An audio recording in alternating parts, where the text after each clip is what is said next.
A ver, esta es la Sí. tuya. Compartir nueva función. Ahí ya la estás compartiendo, Julio. Sí, ahora ya, sí, se ve la... Sí, la estoy compartiendo ya. Sí, sí. Ah, Solamente magnifícala y estamos listos. se ve distracción fisaria, historia, etcétera, eso se ve. Sí, listo. Ah, perfecto, perfecto. Bueno, pues entonces nada, daros las gracias, muchísimas gracias por estar aquí, muchísimos amigos venezolanos y la verdad que me acuerdo siempre muchísimo de vuestro precioso país. Así que estoy encantado de estar con vosotros. Bueno, vamos como un poco complementario a todo lo que ha hablado el doctor Rafael Arcia. A mí me gustaría hablar ahora un poco sobre distracción fisaria, que es un tema que a mí me ha interesado mucho ya desde que empecé prácticamente la residencia, porque mi tesis doctoral la hice sobre este tema,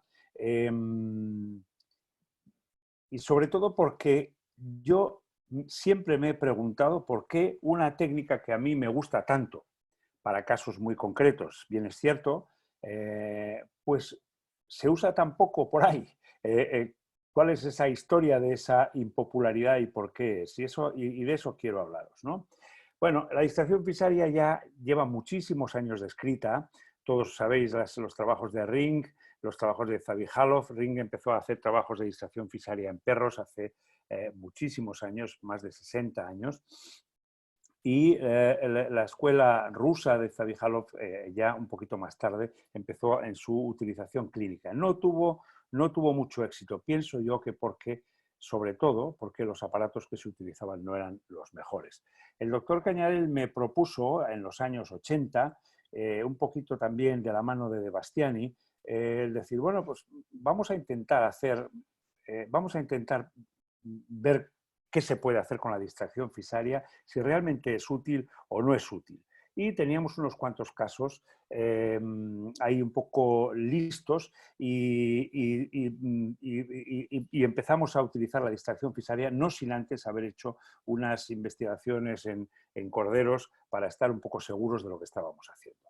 La distracción fisaria como concepto, ¿no? es una técnica de distracción ósea que utiliza la fisis, el cartílago de crecimiento, como lugar de menor resistencia a través del cual, mediante la distracción, conseguir el alargamiento óseo o bien la corrección de deformidades angulares.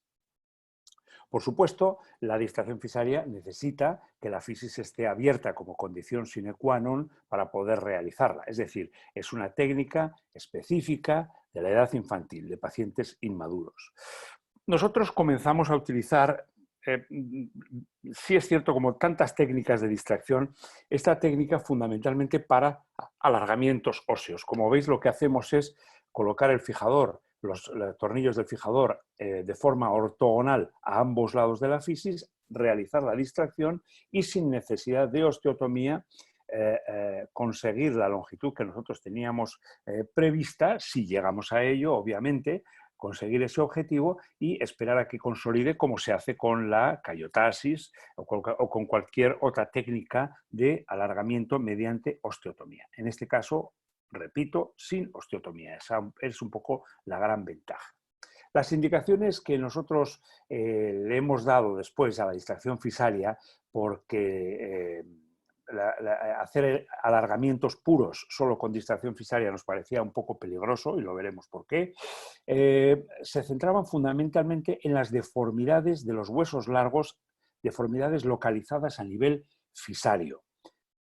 Pacientes inmaduros, como ya he repetido, normalmente nos interesan más pacientes cercanos a la madurez esquelética, mayores de 10 años, para que la repercusión de un posible cierre prematuro sea la menor posible. Utilizamos esta técnica más en tibia que en fémur, también lo veremos por qué. En pacientes con o sin dismetría asociada, es decir, podemos asociar a la corrección de la deformidad, podemos asociar un alargamiento si es necesario, y en los casos de puentes óseos hemos conseguido incluso romper puentes óseos incluso de hasta el 50% de la totalidad de la superficie fisaria. Ahora normalmente utilizamos, y veremos también por qué, osteotomías percutáneas para romper el puente óseo y así que no corra peligro la epífisis cuando hacemos la distracción.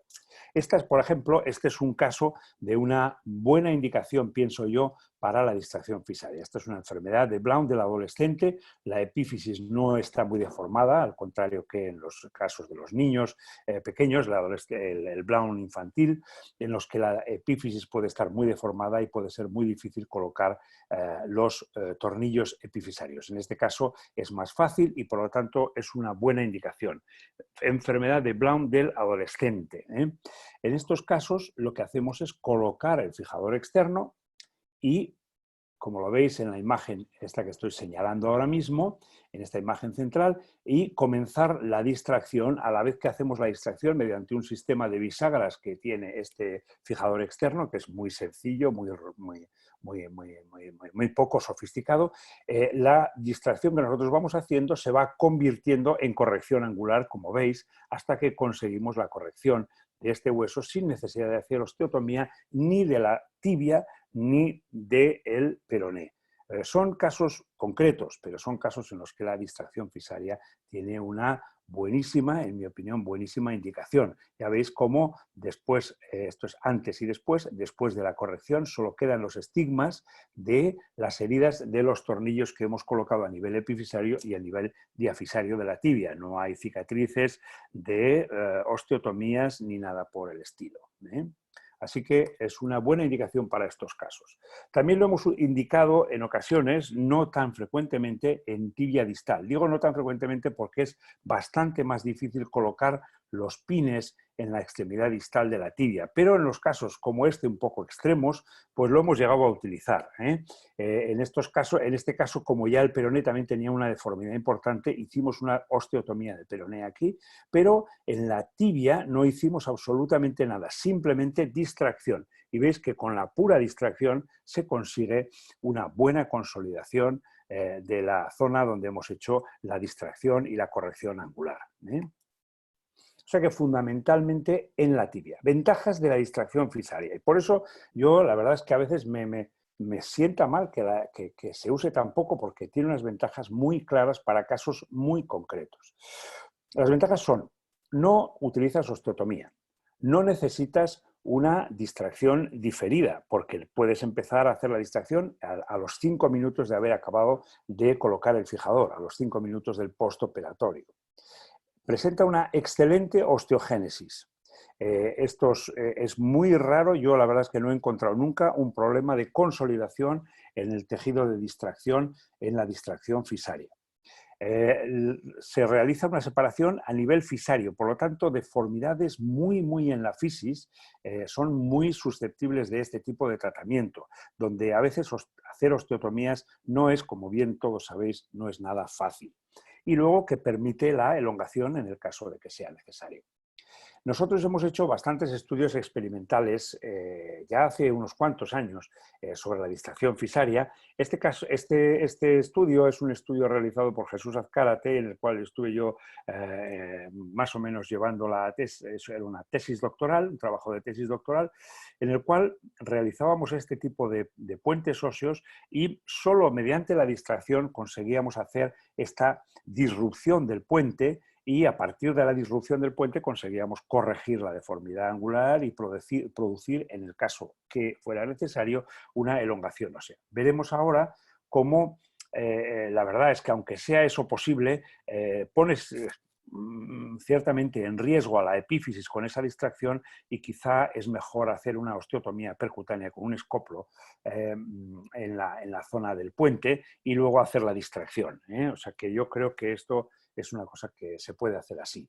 Este es un caso de una deformidad postraumática de la tibia con un puente óseo muy pequeñito en la parte interna de la tibia que había generado esta deformidad importante de unos 20 y algo grados de varo y que efectivamente se ha podido corregir sin necesidad, hemos podido romper ese pequeño puente óseo sin necesidad de hacer ninguna osteotomía ni ninguna otra cosa más que la distracción. Colocamos el fijador, realizamos la distracción, se corrige la deformidad y en este caso, además, esta es otra de las ventajas que ya nos hemos referido. En este caso, lo que hacemos también es hacer un poco de alargamiento, porque este era un caso en el que este chico, aparte de ser inmaduro, tenía un par de centímetros de acortamiento.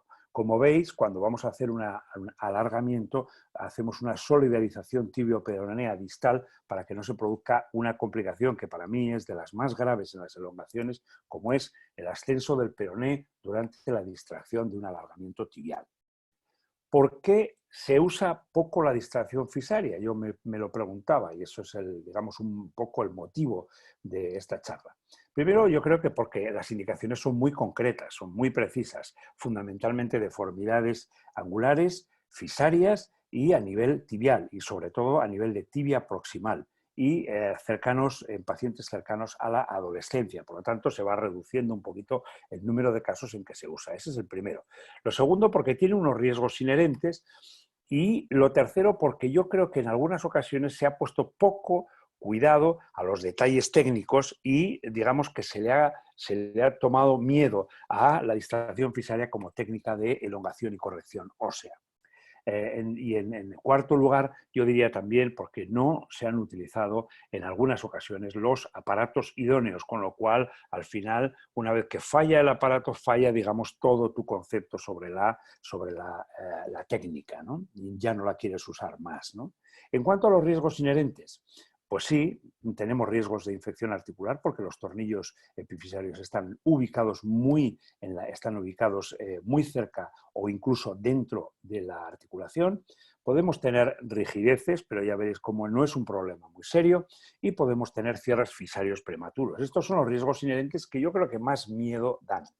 En cuanto a la utilización de tornillos epifisarios, hay que tener cuidado con los tornillos epifisarios distales del fémur, porque sobre todo los más anteriores sí que están intraarticulares y podrían generar una artritis séptica. Yo no he tenido nunca una artritis séptica, pero también es cierto que casi siempre mis distracciones fisarias han sido a nivel de la tibia, donde ese riesgo ya es mucho menor porque los tornillos epifisarios son extraarticulares. En cuanto a la rigidez, los alargamientos y las distracciones a nivel de la tibia no generan mucho problema a nivel de la rodilla, como todos sabéis. Sin embargo, a nivel del fémur sí. Y en el fémur lo que tenemos que hacer es esperar a retirar el aparato para, en mi opinión, para iniciar la rehabilitación, que normalmente, como son chicos de edades de 15 años hacia abajo, normalmente no genera ningún problema. El caso de la izquierda es una elongación femoral, el caso de la derecha es una elongación tibial, en la que podéis ver perfectamente cómo, incluso durante la distracción, no se produce ninguna rigidez o muy poca rigidez a nivel de la tibia. En cuanto al cierre fisario prematuro, efectivamente, hay una serie de factores predisponentes, pero sí que hay un riesgo claro de que se produzca un cierre fisario prematuro después de la distracción fisaria, como puede ocurrir, por ejemplo, en este caso, en el que después de haber hecho la distracción, este es el preoperatorio, después de haber hecho la distracción, vemos cómo hay un cierre fisario prematuro. Factores predisponentes, la situación de la fisis, sobre todo la situación de la fisis previa a la distracción. Si la fisis previa a la distracción era una fisis enferma, esa fisis se va a cerrar seguro. Por ejemplo, una fisis con puentes óseos. Esa fisis se va a cerrar prácticamente seguro. Mientras que si la fisis era una fisis normal, esa fisis normalmente al cabo de la distracción, después de la distracción, va a tener menor daño o incluso prácticamente ningún daño, como veis en esta imagen inferior a la derecha. Otros factores pueden ser el ritmo de distracción, por eso hacemos un ritmo de distracción de 0,5 milímetros al día, sobre todo al principio de la distracción, la edad, obviamente cuanto más edad, más tendencia a fusionarse la fisis prematuramente, el tipo de distracción y el aparato, cuanto más elástico es el aparato, más riesgo de cierre prematuro y, como he dicho, la situación de la fisis previa a la distracción. Entonces, ¿qué importancia tiene? Es muy importante el cierre prematuro fisario en pacientes jóvenes y con una fisis normal previa, pero es menos importante en pacientes mayores con poca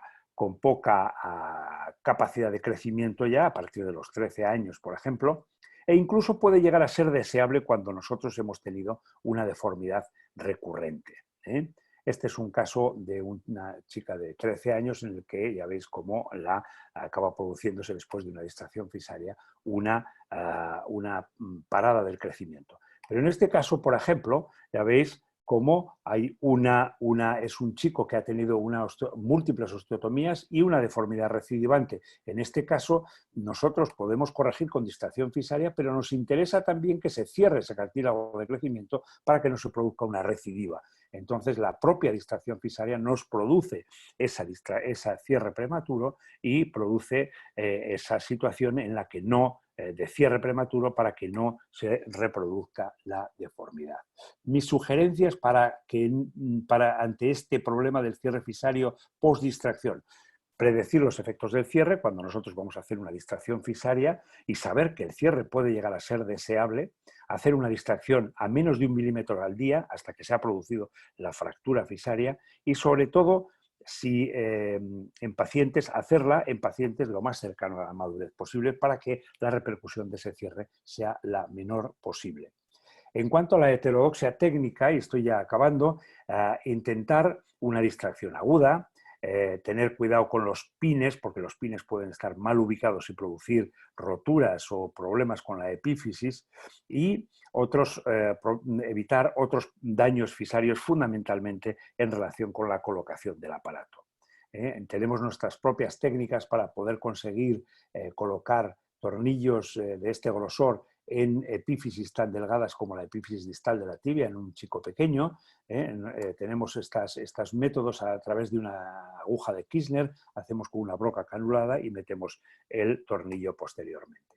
Cuando hacemos una transficción epifisaria, hacer la transficción completa para que nuestra distracción no produzca una fractura de la epífisis, como hemos llegado a ver en pacientes en los que la transficción era incompleta. Así que mucho cuidado hacer una transficción completa de la fisis.